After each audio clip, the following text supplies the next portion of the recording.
Bleeding PR मतलब पर rectal है स्टूल की, जब ना एनाल ओपनिंग है, एनाल ओपनिंग से ब्लीडिंग हो रही है। एनाल ओपनिंग से ब्लीडिंग होने के कॉज जो हो सकते हैं वो ऑलमोस्ट कहना चाहिए कोलन तक लिमिटेड रहते हैं। कोलन या बिलो द कोलन या फिर ट्रांसवर्स कोलन या असेंडिंग कोलन। इसके इलियम से नहीं है, इलियम से जो है, इलियम से बता रहे हैं ना उसके, इसके जो आगे है वो तो ब्लीडिंग पीआर से प्रेजेंट करते हैं, इसके जो पीछे वाले पार्ट हैं वो प्रेजेंट करते हैं कैसे, ब्लैक स्टूल पर, है ना, पर रेक्टल से। तो ब्लैक स्टूल से ही प्रेजेंट करते हैं, क्योंकि यहाँ पे अंदर कहीं पे भी ब्लीडिंग होगी, या गैस्ट्रिक ब्लीडिंग हो या फिर इलियम के अंदर ब्लीडिंग हो, ये ब्लीडिंग यहाँ तक पहुंचते पहुंचते क्या होता है, जो आरबीसी वो रप्चर होके वो मिक्स हो जाएगा स्टूल में, तो वो पेशेंट प्रेजेंट करेगा ब्लैक स्टूल से। और कोलन की तरफ से, कोलन के आगे जो ब्लीडिंग है ये यहाँ तक पहुंचते पहुंचते जो आरबीसी रप्चर नहीं होगा तो पेशेंट फ्रेश ब्लड से प्रेजेंट करेगा। फ्रेश ब्लड को क्या बोलते हैं, हेमेटोचेजिया बोलते हैं उसको, फ्रेश ब्लड पर रखना। कई बार ऐसी कंडीशन हो जाती है जिसमें कि गैस्ट्रिक मोटिलिटी बढ़ी हुई रहती है, वो रेयर कंडीशन है कि जिसमें गैस्ट्रिक मोटिलिटी बहुत ज्यादा बढ़ी हुई है, तब इलियम और डिस्टल जेजुनम की जो कंडीशन है वो भी ब्लीडिंग पर रेक्टल से प्रेजेंट कर सकती है, लेकिन बहुत ही रेयर कंडीशन होती है, क्योंकि इलियम से एनएस तक पहुंचते पहुंचते इतना टाइम तो हो ही जाता है कि आरबीसी रप्चर हो जाके वो मिक्स हो जाती है स्टूल में। तो ब्लैक स्टूल से ही कंप्लेन करते हैं। तो अपन को इसके नीचे के जो कॉजेज हैं वो देखने हैं आज की, क्या क्या कॉज हो सकते हैं और क्या उसका अपन मेडिकली बेसिस ट्रीटमेंट कर सकते हैं। ठीक है, तो आते हैं कोलन पे। कोलन में क्या क्या चीजें हो सकती है। मोस्ट कॉमन जो डिसीज होती है, पहले तो अपन कॉजेज ही देखते हैं। ठीक है, मोस्ट कॉमन डिसीज होती है inflammatory bowel disease, IBD। Inflammatory bowel disease में दो चीजें आती है, क्रोन्स डिसीज और अल्सरेटिव कोलाइटिस। यहाँ पे कोई भी अल्सर हो गया है या फिर पूरे ट्रांसम्यूरल या फिर सब एंडोकार्डियल कहीं पे भी डैमेज है तो यहाँ से कंटिन्यूसली ब्लीडिंग होगी। ब्लीडिंग होने का यहाँ तक कंटिन्यूसली आएगी। पेशेंट कंटिन्यूसली कंप्लेन करेगा इसमें कि उसको स्टूल के साथ मिक्स होके ब्लड आता है, इसमें अलग से ब्लड नहीं आएगा। इसमें पेशेंट हमेशा कंप्लेन करेगा मिक्स होके आता है स्टूल के साथ। इसमें जो भी रेक्टम और एनाल केनाल यहाँ की पैथोलॉजी है, इसमें पेशेंट कंप्लेन करेगा कि स्टूल अलग आता है और ब्लड अलग आता है। यहां से ऊपर की जितनी पैथोलॉजी है उसमें हमेशा पेशेंट कंप्लेन करेगा स्टूल के साथ मिक्स आता है ब्लड, या फिर सीवियर म्यूकस डिस्चार्ज होता है, म्यूकोइड डिस्चार्ज बहुत ज्यादा होता है। क्योंकि यहाँ पे क्या होता है, जब कंटिन्यूसली ब्लड निकलता रहता है तो ये म्यूकस से भले चाहे स्टूल नहीं भी जा रहा है तो भी, लेकिन यहाँ से जो म्यूकस सिक्रीशन है, म्यूकस में ब्लड मिक्स होता रहता है और स्टूल से निकलता रहता है। तो म्यूकोइड या फिर जिसको बोलते हैं ना आंव बोलते हैं लोग, लाल कलर की आंव बोलते हैं, रेड म्यूकस सिक्रीशन, तो ये बहुत कॉमनली प्रेजेंट करते हैं रेड म्यूकस सिक्रीशन से। तो इसमें मोस्ट कॉमन हो गई इन्फ्लामेटरी बॉवल डिसीज। और कोई भी कोलाइटिस होगी जो कि सीवियर है, severe bacterial colitis. Bacterial colitis में क्या होता है, वायरल में तो क्या है सिर्फ अपर लेयर इन्वॉल्व होती है, बैक्टीरियल कोलाइटिस में पूरा ट्रांसम्यूरल इन्वॉल्वमेंट होता है, तो यहां से ब्लीडिंग के साथ साथ वो म्यूकोइड डिस्चार्ज कर सकता है। तो कोलाइटिस है, सीवियर कोलाइटिस होगी तो ये पेशेंट प्रेजेंट करेगा ब्लड पर रेक्टम से। और यहाँ पे भी कोई भी मेलिग्नेंसी हो गई किसी भी वॉल की, कहीं की भी मेलिग्नेंसी है, मेलिग्नेंसी के कारण भी ये होगा, यहाँ की वॉल डैमेज हो जाती है। वॉल डैमेज होने के कारण यहाँ से पस और म्यूकस और ब्लड तीनों चीज डिस्चार्ज हो सकते हैं। पस डिस्चार्ज भी हो सकता है, म्यूकोइड डिस्चार्ज भी होगा, ब्लड भी होगा। तो इसमें इन तीनों डिसीज में पेशेंट कोई बहुत ज्यादा कंप्लेंट नहीं करेगा, सिर्फ एक यही कंप्लेंट करेगा म्यूकस पर रेक्टल जा रहा है या फिर ब्लड पर रेक्टम जा रहा है, जो कि मिक्स होता है स्टूल में। इनको फिर आगे डिफरेंशियल डायग्नोसिस अलग अलग होती है, उसके लिए अपना अलग, अभी तो सिर्फ वन कॉज देख लेते हैं कि यहाँ के कॉज अपन रूल आउट कर लिए। कोई मेलिग्नेंसी हो गई, कोई सीवियर कोलाइटिस हो गई, कोई यहाँ पे एब्सेस फॉर्मेशन हो गया या कोई पस फॉर्मेशन हो गया, उसके कारण जो वेसल रप्चर हो जाएगी तो भी वो ब्लीडिंग पर रेक्टम से कंप्लेन करेगा।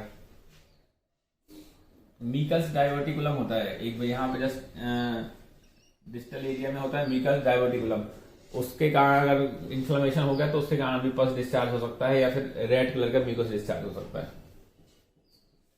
ये हो गई यहाँ की कोलन तक की पैथोलॉजी। अब आते हैं नीचे रेक्टम और एनाल केनाल में। रेक्टम और एनाल केनाल की मोस्ट कॉमन चीजें होती हैं, एक होता है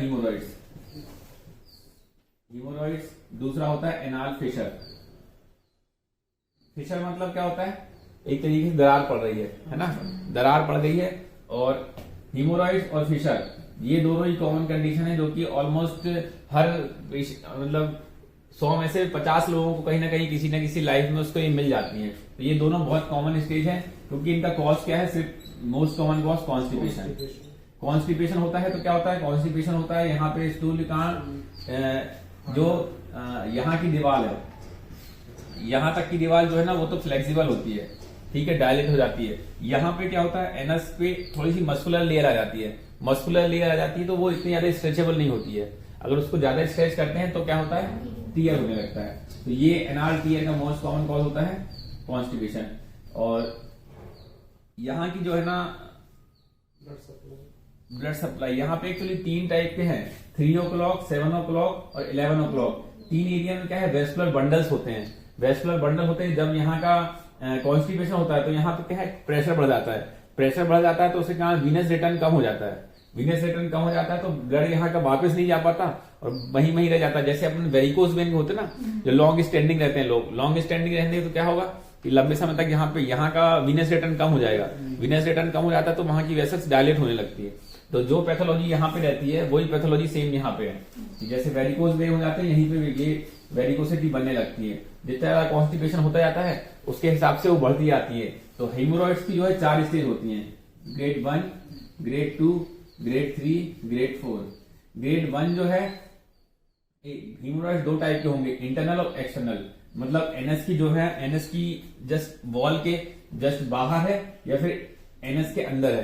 तो जो इंटरनल हीमोरॉइड है ना, इनकी जो ये पेन लेस होते हैं, ये पेनफुल होते हैं, क्योंकि यहाँ की जो सप्लाई है वो नर्व एंडिंग में रहती है। यहाँ की सप्लाई में पेनफुल स्टिमुलाई नहीं होते हैं, ठीक। अब ग्रेड 1 जो होता है, कि ग्रेड 1 इजीली है, कोई बाहर नहीं आ रहा है, रिड्यूसिबल है। ग्रेड 2 है कि जब अपन डिफिकेशन होता है, डिफिकेशन के टाइम पे जस्ट बाहर आ जाता है और जैसे डिफिकेशन खत्म हुआ स्पॉन्टेनियसली अंदर चले जाता है। ग्रेड 3 में क्या है कि डिफिकेशन के बाद भी अंदर नहीं जाता, लेकिन मैन्युअली अपन अंदर करते हैं तो चले जाता है। ग्रेड 4 क्या है, परसिस्टेंट उसका बाहर ही रहता है, मैन्युअली भी अंदर नहीं जाता। तो ग्रेड 1 में ये है कि बाहर आ नहीं रहा है, ग्रेड 2 में ये है कि बाहर आ रहा है लेकिन स्पॉन्टेनियस चले जाता है, ग्रेड 3 में बाहर आने के बाद मैन्युअली अपन अंदर करते हैं तब अंदर जाता है, ग्रेड 4 में परसिस्टेंट है, वो बाहर ही रहता है, ठीक है। पेशेंट को परसिस्टेंट बाहर रहेगा तो पेशेंट को परसिस्टेंटली कुछ ना कुछ एबनॉर्मल सेंसेशन आते ही रहेंगे, है ना। और ये जो परसिस्टेंट अगर बाहर रहेगा तो कंप्रेशन में कहा उसमें ब्लीडिंग स्टार्ट हो जाएगी। सर्जरी में अभी अपन को तो मेडिकल ट्रीटमेंट करना है। इसमें अपन को देखो, इसमें डिपेंड करता है सर्जरी पर, पेशेंट्स की कंप्लायंस कैसी है, पेशेंट को प्रॉब्लम कितनी है उसके लिए, और पेशेंट कितना ज्यादा वो है सर्जरी कराने के लिए। हर कोई पेशेंट, कई बार क्या होता है, पेशेंट ग्रेड 4 हीमोरॉइड्स होता है लेकिन उसको प्रॉब्लम कुछ नहीं होती है। कई बार ग्रेड 3 होता है, ये भी ब्लीड करने लगा, कंटिन्यूसली ब्लीडिंग हो रही है उसको, तो फिर सर्जरी, उसके कारण ब्लीडिंग का एनीमिया हो रहा है उसको, तो अपन को सर्जरी इंडिकेट कराई। अब ग्रेड 4 है उसको, लेकिन पेशेंट सिर्फ कंप्लेन करता है कि हमें जब पेन और एबनॉर्मल सेंसेशन में आते हैं ना तो उससे कोई ब्लीडिंग होती है ना कुछ होती है। सर्जरी तो है बहुत बाद का ऑप्शन है, उसके पहले भी कई ऑप्शन है मेडिकल ट्रीटमेंट के बाद भी, है ना, वो अपन बाद में बस देखेंगे।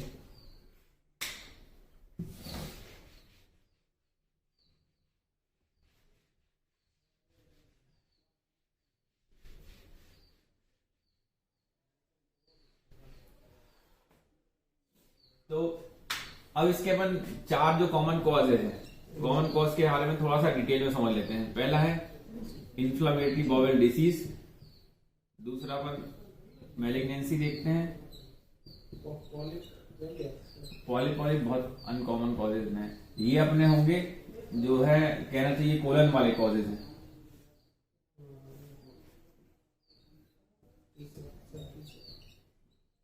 हीमोरॉइड्स और चौथा एनाल फिशर।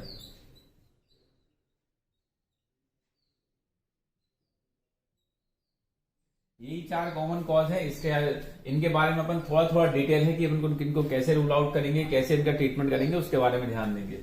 पहले आते हैं inflammatory bowel disease. Inflammatory bowel disease क्या होती है, एक तरीके से ऑटो इम्यून प्रोसेस होती है। ये भी ऑटो इम्यून डिसऑर्डर है, ऑटो इम्यून डिसऑर्डर है, कॉज किसी को पता नहीं है। इसमें भी वही है कि जो जैसा अपन ने रूमेटॉइड अर्थराइटिस में पढ़ा था, बाकी डिसीज में पढ़ा था, जैसे रूमेटॉइड अर्थराइटिस में जो जॉइंट्स के जो कैप्सूल है उनके जो एंटीजन है वो अपने बॉडी में फॉरेन बॉडी का काम करके वहां पे एंटीबॉडी बनने लगती।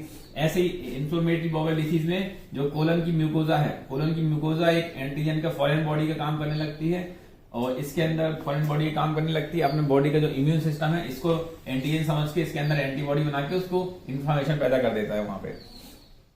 क्यों करता है क्यों नहीं करता किसी को कुछ नहीं पता इसके बारे में। डिसीज यूजुअली अपन को कंफ्यूज होती है, क्या होता है इसके दो टाइप से होता है, एक क्रोन्स डिसीज होती है और एक अल्सरेटिव कोलाइटिस होती है।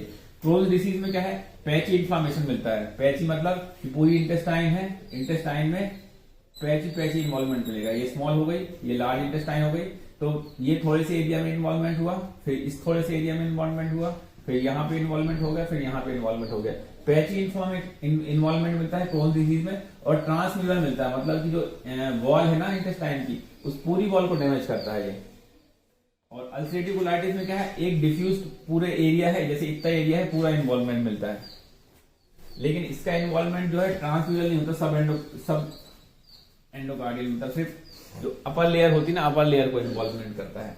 लेकिन म्यूकोइड डिस्चार्ज और ब्लीडिंग दोनों में होती है, दोनों में एब्डोमिनल पेशेंट, दोनों में पेशेंट जैसे इरिटेबल बाउल सिंड्रोम के पेशेंट होते हैं, recurrent episode of abdominal pain, loose stool, constipation, यही सब कंप्लेंट करेंगे। लेकिन इनमें और आईबीएस में एक डिफरेंशिएटिंग फीचर क्या होगा, इन्फ्लेमेटरी बाउल डिसीज का हमेशा ब्लीडिंग पीआर से प्रेजेंट करेगा।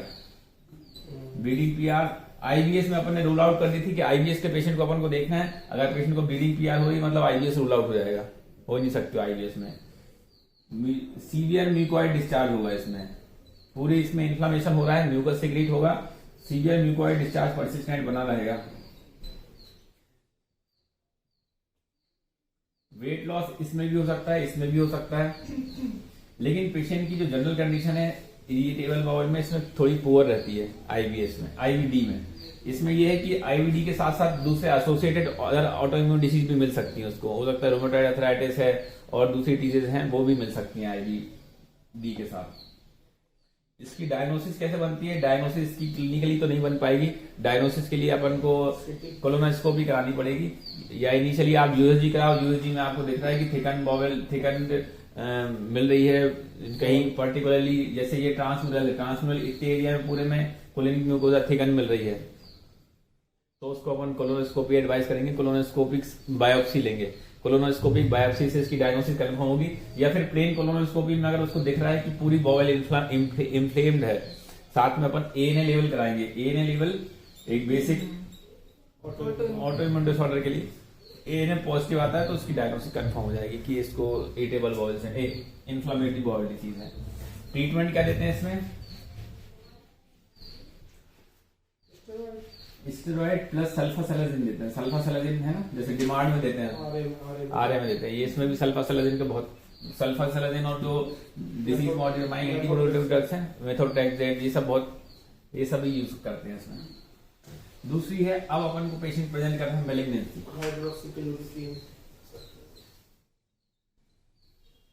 मैलिग्नेंसी का पेशेंट भी प्रेजेंट करेगा recurrent episodes of mucoid discharge, diarrhoea, constipation, bleeding PR, weight loss.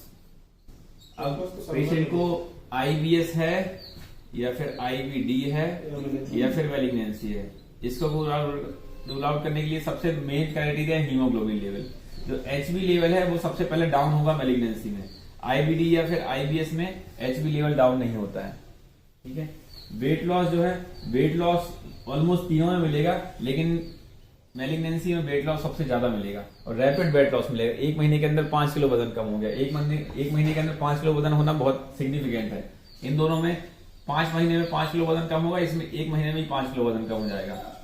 Diagnosis वैसे भी इनकी आप क्लिनिकली सस्पेक्ट ही कर सकते हो। डायग्नोसिस आपको पहले यूएसजी एब्डोमेन कराओगे, उसमें अगर कोई सस्पेक्ट कर रहा है तो सीटी एब्डोमेन कराओगे, या फिर मतलब अपर उसकी पैथोलॉजी लग रही है तो सीटी कराओगे, लोअर की लग रही है तो आप कोलोनोस्कोपी कराओगे।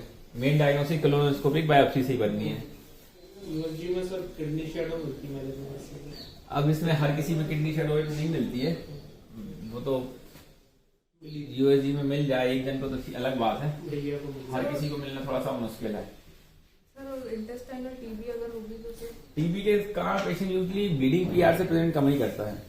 टीबी वाला पेशेंट तो वही chronic weight loss, abdomen pain, loose motion, constipation, इनसे ज्यादा प्रेजेंट करता है। ब्लीडिंग पीआर से बहुत कम देखा है हमने कि टीबी के पेशेंट प्रेजेंट करता हूँ। यूजली टीबी के पेशेंट ऑब्स्ट्रक्शन या फिर ये वाली पैथोलॉजी से ज्यादा प्रेजेंट करते हैं।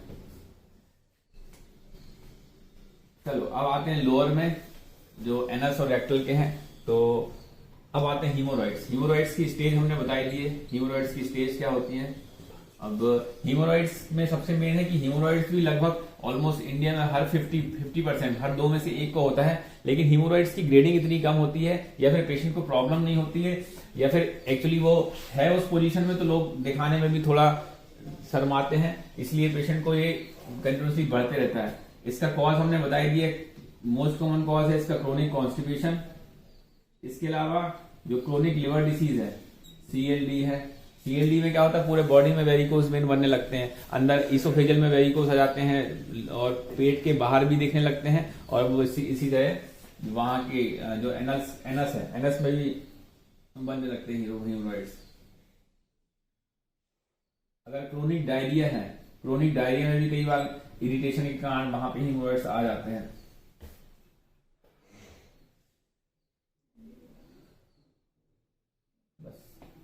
कॉलेज तो लगभग इतना ही है, ग्रेडिंग हमने बताई दी है। अब 2 तरीके से नहीं है, इंटरनल की है, इंटरनल की ब्लड सप्लाई के थ्रू रहता है। इंटरनल की ब्लड सप्लाई जो है ना वो अलग रहती है, एक्सटर्नल की ब्लड सप्लाई अलग रहती है, इसलिए एक्सटर्नल हमेशा पेनफुल होते हैं और जल्दी डिटेक्ट हो जाते हैं। इंटरनल यूजली ग्रेड 1 और ग्रेड 2 में तो डिटेक्ट ही नहीं होते हैं। जब वो ब्लीडिंग करने लगते हैं, ग्रेड 3 में जाते हैं, पेशेंट को परसिस्टेंटली उसको ग्रेड 3 में जाते हैं ना, तब वो मैन्युअली जब उनको अंदर करना पड़ता है तब उसको समझ में आता है कि हीमोरॉइड्स है, तब वो पेशेंट ट्रीटमेंट में जाते हैं। इसलिए जितने भी ज्यादातर हीमोरॉइड्स हैं वो ग्रेड 3 में आने के बाद ही, इंटरनल हीमोरॉइड्स ग्रेड 3 में आने के बाद ट्रीटमेंट कराते हैं। जो एक्सटर्नल हीमोरॉइड होते हैं वो ग्रेड 1 या 2 में भी अपन ट्रीटमेंट चालू कर देते हैं, क्योंकि वो पेनफुल होते हैं। इनका ट्रीटमेंट करने के लिए पहले तो जनरल मेजर करेंगे ट्रीटमेंट में। जनरल मेजर क्या है? High fibre diet, high fibre diet है, लग्जेटिव देना है उसको। ग्रेड 1 और ग्रेड 2 में अगर पेशेंट बोलता है कि सिर्फ उसको एक जस्ट हल्के से है, उससे कोई प्रॉब्लम नहीं है उसको कुछ, तो उसको हाई फाइबर डाइट बोलेंगे। क्रोनिक कॉन्स्टिपेशन को उसको ठीक करने के लिए लग्जेटिव देंगे, स्टूल सॉफ्टनर जो भी दे सकते हैं वो देंगे। एक अगर किसी को पेन हो रहा है तो उसके लिए एक सिड्स बाथ है, सिड्स बाथ। सिड्स बाथ क्या है? Seeds bath with KMNO4 potassium permanganate के साथ देते हैं। पानी भर के ये चुटकी भर पाउडर डालना है, उससे इसकी सिकाई करना है। तो सिकाई से क्या होता है, जहां की जो ब्लड वेसल्स हैं, ब्लड वेसल डायलेटेड है और डायलेटेड ब्लड वेसल्स श्रिंक हो जाएंगी, उससे कारण पेन बहुत कुछ कम हो जाएगा और ब्लीडिंग भी कम हो जाएगी। तो सिड्स बात करा सकते हैं इसको। और क्या करा सकते हैं? अब पेन रिलीविंग है, इसके लिए 2-3 चीजें हो सकती है। पहला क्या कर सकते हैं, उसको पेन ठीक करना है, दूसरा उसमें इन्फ्लामेशन ठीक करना है, तीसरा उसमें ब्लीडिंग ठीक करना है,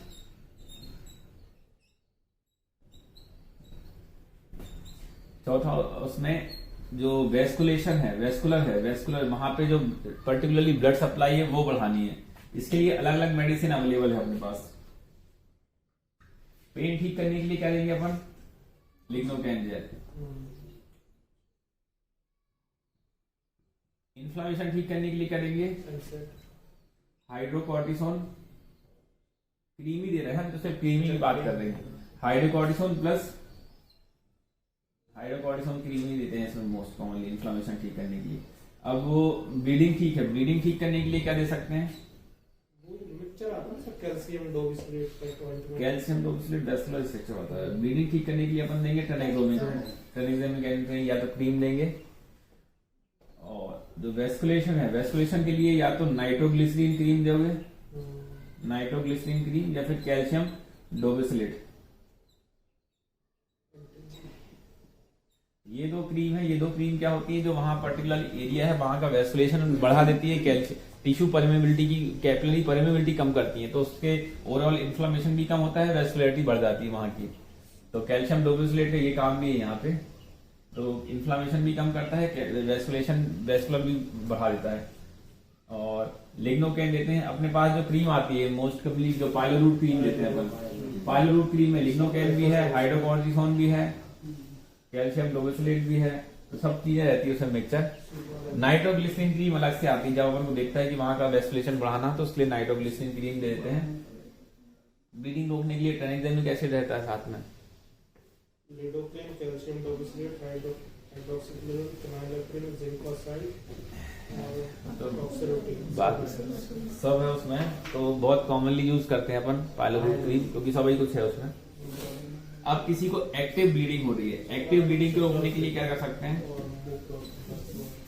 अगर एक्टिव ब्लीडिंग है तो आपको ओरल देना पड़ेगा, उसको ओरल ट्राइजेमिक एसिड देना पड़ेगा टीडीएस में। इसके अलावा उसमें अपन देते हैं एक्टिव ब्लीडिंग में, एक्यूट पाइल ब्लीडिंग में कौन सी देते हैं? डेफ्लॉन टैबलेट। डेफ्लॉन टीडीएस में देते हैं 500 मिलीग्राम फॉर 7 to 10 डेज। ये एक्यूट ब्लीडिंग में ट्राइजेमिक एसिड और डेफ्लॉन 500 मिलीग्राम टीडीएस में देते हैं। दोनों एक साथ? हाँ, दोनों दे सकते हैं, दोनों का मैकेनिज्म ऑफ एक्शन अलग है। एक्यूट डेफ्लॉन कायम देते हैं, यूजली वेरिकोज वेन्स पे देते हैं जिससे थ्रोम्बोसिस ना हो। वेरिकोज वेन या फिर कहीं पे भी डायलेटेड वेन्स हैं उन लोग उसमें देते हैं कि थ्रोम्बोसिस ना हो। इन लोग को बहुत लॉन्ग टर्म के लिए चलता रहता है वेरिकोज वेन वाले पेशेंटों को। एनाल फिशर, एनाल फिशर में क्या कर सकते हैं? एनाल फिशर भी बहुत कॉमनली है, यूजली पेशेंट कंफ्यूज होते हैं कि हीमोरॉइड्स और एनाल फिशर में। एनाल फिशर के लिए यूजली कोई ट्रीटमेंट की जरूरत नहीं पड़ती है। पेन होता है उसमें, फिशर क्या एक तरीके से एनस की जो वॉल है उसमें एक दरार आ गई है। ये दरार जो है यूजली 2 से 3 हफ्ते में अपने आप ही हील हो जाती है, अनटिल अनलेस उसकी हाइजीन पुअर ना हो वहां पे। डाइट मेंटेन करो, हाई फाइबर डाइट खाओ, स्टूल सॉफ्टनर दो, क्रोनिक कॉन्स्टिपेशन से बचना है इसमें। तो 2 से 3 वीक में अपने आप ही ठीक हो रहा है। अगर ज्यादा पेन हो रहा है तो उसके लिए पेन रिलीविंग दे दो उसको। लग्जेटिव तो देनी पड़ेगा। पेन रिलीफ के लिए दे दो, पेन रिलीफ के लिए आप हाइड्रोकॉर्टिसोन या लिग्नोकेन जो जेल क्रीम है वो दे दो, कैल्शियम डोबेसोलेट दे दो, तो सब ठीक हो जाएगा। सुप्राल्फेन, हाँ सुप्राल्फेन भी दे सकते हैं। सुप्राल्फेन उसकी लेयर को कवर कर लेता है, सुप्राल एनो क्रीम, तो वो इसमें दे दो और कुछ मेडिसिन की जरूरत पड़ती नहीं है। अगर इसके बाजू में अगर दरार होने का इन्फ्लामेशन के कारण कोई एनोडेक्टल एब्सेस बन गई है तब आप उसको एंटीबायोटिक देना पड़ेगा या एंटी इन्फ्लामेटरी एजेंट देना पड़ेगा। तो वो एंटी इन्फ्लामेटरी एजेंट, लेकिन तब सिर्फ प्लेन जो टीयर हुआ उसके लिए कोई एंटीबायोटिक या फिर एंटी इन्फ्लामेटरी की जरूरत नहीं पड़ती है, सिर्फ अपने आप ही रिलीव हो जाता है। अगर आपको उसको लग रहा है कि उसको सीवियर रिकरेंट उसको बर्निंग पेन हो रहा है, मतलब कि कोई एब्सेस फॉर्मेशन हो रहा है, तब आप एंटीबायोटिक और एंटी इन्फ्लामेटरी एजेंट देंगे। लेकिन ठीक है, अगर ये क्रोनिकली, कई बार क्या होता है, ये एनाल फिशर है, ये क्रोनिक है, इसकी जो म्यूकोजा है यहाँ की वॉल है बहुत ज्यादा कड़ी हो जाती है, उस केसेस में कई बार एनाल फिशर के लिए ऑपरेशन की जरूरत भी पड़ सकती है, फिशरेक्टोमी करानी पड़ती है उसमें, फाइब्रोज हो जाती है। फाइब्रोज हो जाती है।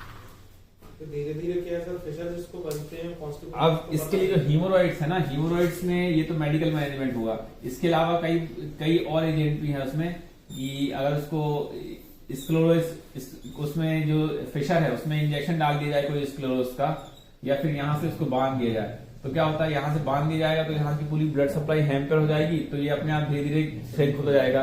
या फिर कुछ उसमें स्क्लोरिक एजेंट डाल दिया जाए तो ये जम जाएगा, यहाँ पे जमने के बाद अपने आप गिर जाएगा। तो स्क्लेरोसिंग कोई चीज दी जाती है यहाँ पे, उसको बैंड किया जा सकता है। तो ये सर्जरी के लिए आप अदर ऑप्शंस होते हैं जो कि यूज कर सकते हैं बिना सर्जरी के ही।